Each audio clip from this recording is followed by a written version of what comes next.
Edinburgh. When you picture it, you almost immediately see this dramatic skyline, don't you? Medieval spires, the castle walls, and then suddenly this elegant Georgian symmetry. Yeah, it really is a city that tells a story right from the get-go.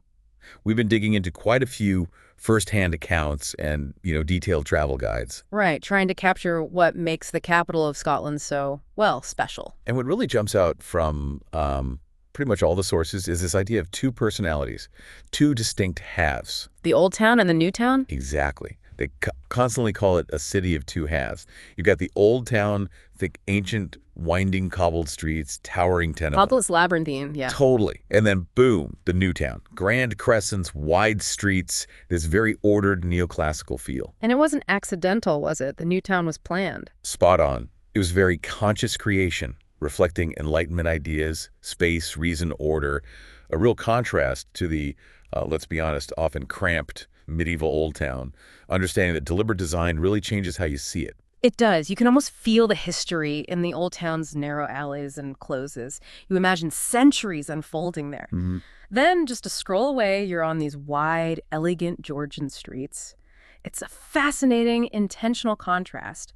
Our sources all agree it's fundamental to Edinburgh. And looming over it all, quite literally, is the castle. Edinburgh Castle, that comes up again and again. You can't ignore it. Not at all. Perched on that volcanic rock. Yeah. It's more than just scenery. It feels like the city's soul. Mm-hmm. It's a symbol of Scotland's history, often turbulent, always resilient. You see it from so many places. It kind of reinforces that identity, even subconsciously. Yeah, it's this constant presence. And inside, well, there's so much history packed in. The crown jewels, the stone of destiny, the stories seem endless. Every guide says it's an absolute must-see. Which brings us to the general atmosphere of the city. Mm-hmm. Several accounts mention this palpable mystique. You mean the mist, the closes? Exactly. The swirling mists, those shadowy closes, all the ghost stories and legends you hear, it definitely creates a memorable vibe. Oh, absolutely. Wander those old streets at dusk and you totally get why the ghost tours are so popular. Right. But it's important to stress, Edinburgh isn't just a museum piece. No, not at all. The sources are clear on that. There's a really vibrant contemporary energy, too. It's a balancing act, isn't it? Underneath the history, it's a thriving cultural hub. The Edinburgh Fringe Festival alone is massive. Huge. And then you have world-class museums, galleries, a really lively pub and music scene. Yeah, it caters to everyone. It's deeply historical, but also very much alive now. And we shouldn't forget the landscape itself, the fact that it's built on and around these ancient volcanoes. That's right. Arthur's Seat, Castle Rock. It adds another layer, this dramatic geology. Okay, so we've got this strong sense of place. Let's dive into the experiences. What should people actually do? Starting with the big one, the castle and the Royal Mile. Definitely the starting point. You need time for the castle itself. And then the Royal Mile. Walking that stretch from the castle down to Holyrood Palace is like a journey through time. And all those little closes branching off. Like hidden portals, yeah. One guide specifically suggested walking down the Royal Mile from castle to palace. Seems like good advice. Easier on the legs. Probably is. And don't miss Victoria Street nearby. Oh, yeah, the colorful one with the quirky shop. That's the one. Really charming. Okay, so history covered. What about getting a different perspective? Literally. Arthur's Seat. Consistently recommended. Hiking up that extinct volcano right in the city, the panoramic views are meant to be incredible. Views of the whole city, the Firth of Forth, the hills beyond. Sounds amazing. It really does. It's great having that kind of wild escape so close to the city center. The one account did mention it can get surprisingly busy. Ah, good point. Maybe an early morning or weekday hike is better if you want some peace. Worth considering. Okay, what about more structured history? Ghost tours, museums. Ghost tours are definitely a thing, exploring the closes and underground vaults. Very atmospheric, apparently. Though one source mentioned Mary King's Close can get quite crowded. Okay, good to know. But the National Museum of Scotland gets rave reviews.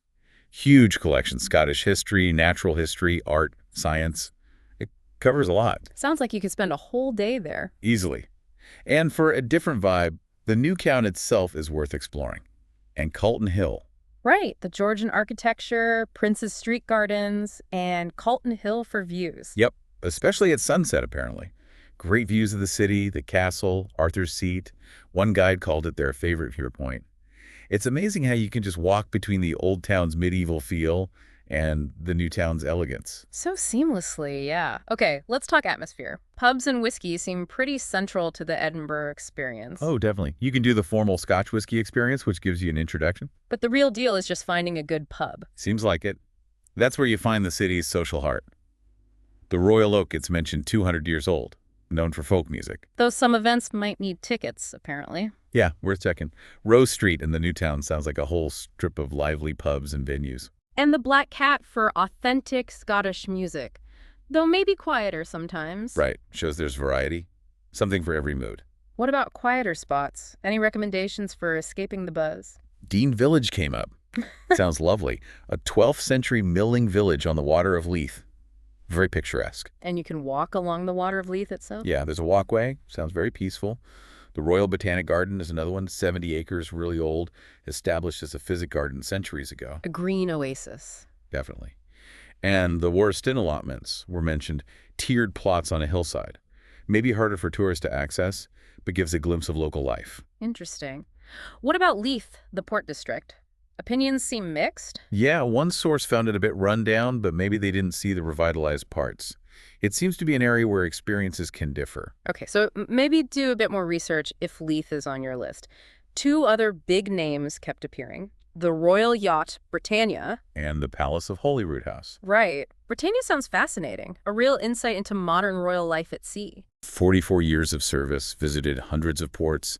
You can tour the decks, see the original furnishings. And Holyrood House at the other end of the Royal Mile. That's the Queen's official residence in Scotland.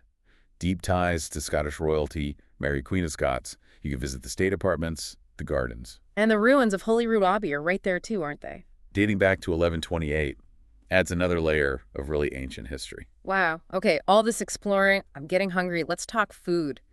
Haggis, neeps, and patties. It's unavoidable, right? Pretty much the national dish. You've got to try it. Savory pudding, sheep's pluck, oats, spices served with mashed turnips, neeps, and potatoes, tatties. Any recommendations where to try it? The Scran and Scally, a gastropub in Stockbridge, was mentioned for doing it well, sometimes even pairing it with scallops, apparently. Ooh, interesting twist. But if haggis isn't your thing... Plenty of other options. Classic fish and chips, of course. Hearty pug grub is big Cullen skink. That's the creamy smoked haddock soup. Yep.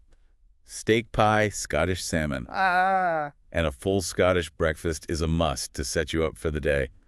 Black pudding, tatty scones. Yeah. The works. Sounds intense. And for dessert? Scottish shortbread is iconic. Sticky toffee pudding is another classic. Ah. And naturally, whiskey features heavily, not just for drinking, but sometimes in dishes, too.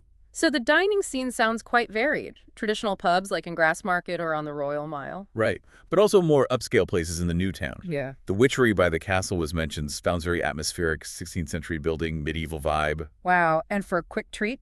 The Fudge House on the Royal Mile. Third-generation fudge makers, apparently. Oh, okay. Sounds like you can eat very well, whatever your budget. Which brings us neatly to accommodation. What are the options like? A real range. For budget travelers, hostels are plentiful, maybe $30–60 USD a night for a dorm bed. Basic guest houses or B&Bs, maybe slightly out of the center, could be around $81–20 for a private room. And mid-range. That's where you find boutique hotels. Apartments, often right in the older new town. Probably looking at $150 to $300 USD per night, give or take. The Intercontinental George was mentioned, historic building in the new town. And for luxury? High-end hotels, some in historic buildings, maybe with castle views. Prices can start around $350 and go way up, $800 or more, especially during peak times. So location is key for price.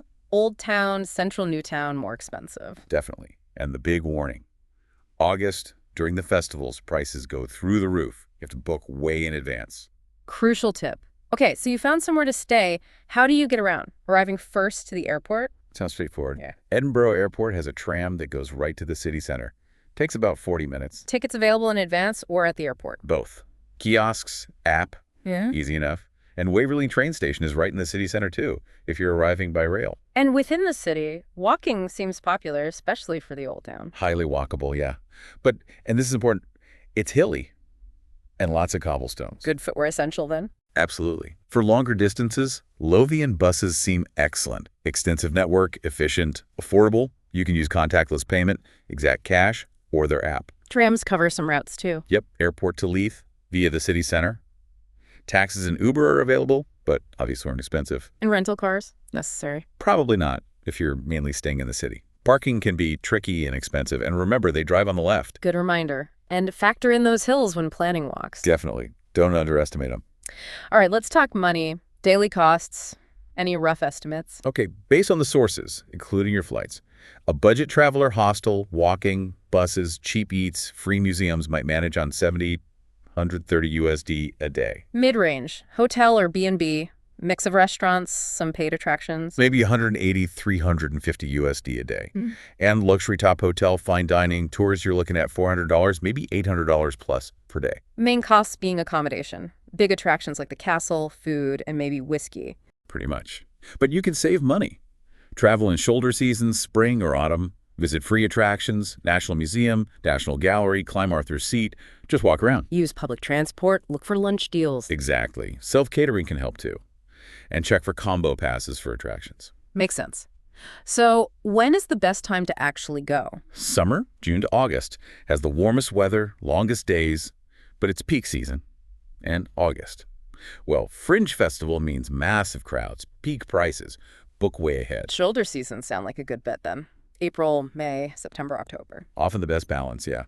Spring has milder weather, longer days emerging, fewer crowds than summer. Autumn has lovely colors, still pleasant temperatures, crowds thin out after the festivals. Generally better value, too. And winter, November to March. Cold, damp, maybe snow, short days. But it can be magical, especially around Christmas and Hogmanay New Year's. Lowest prices, fewest crowds outside those festive weeks. Just check attraction opening hours as some reduce them. But the key takeaway, regardless of season. Pack layers and waterproofs and an umbrella. The weather changes fast. Be prepared for anything. Sound advice for Scotland. Okay, finally, let's touch on culture and people. What's the vibe? The sources often mention Scottish charm, a warm welcome, often with a dry sense of humor. There's a huge pride in their history, which feels very present in Edinburgh. And it's a literary city too, isn't it? A UNESCO City of Literature, yeah. Yeah. Strong literary heritage, Stevenson, Scott, Burns, more recently Rowling, and a lively scene today. Lots of independent bookshops. Storytelling feels ingrained. And festivals are a big part of the culture, especially in August. Absolutely. Creates an amazing buzz, but again, be prepared for the crowds if you go then. Sports big too, rugby and football. What about safety? Generally okay. A very safe city overall seems to be the consensus. Just use common sense, like anywhere. Be aware in crowded places for potential pickpockets, though it's rare. And the physical environment. Those cobbles and stairs can be tricky, especially when wet. Sensible shoes again. And be ready for the weather, as we said. Nightlife safety. Usual advice. Stick together if you can. Plan how you're getting back to your accommodation. And remember, drinking alcohol in public isn't generally allowed, only in licensed places like pubs. Okay, good to know. So to wrap up, Edinburgh really seems to offer this incredible mix. Ancient history, check. Vibrant modern culture, check. Stunning landscapes, check. It's a city that invites you to explore and definitely leaves a mark. so thinking about that blend, the old and the new, the history and the modern energy, how does that duality actually shape your experience as a visitor? And maybe even your understanding of what Scottish identity means today. That's something interesting to chew on, perhaps, as you wander those incredible streets.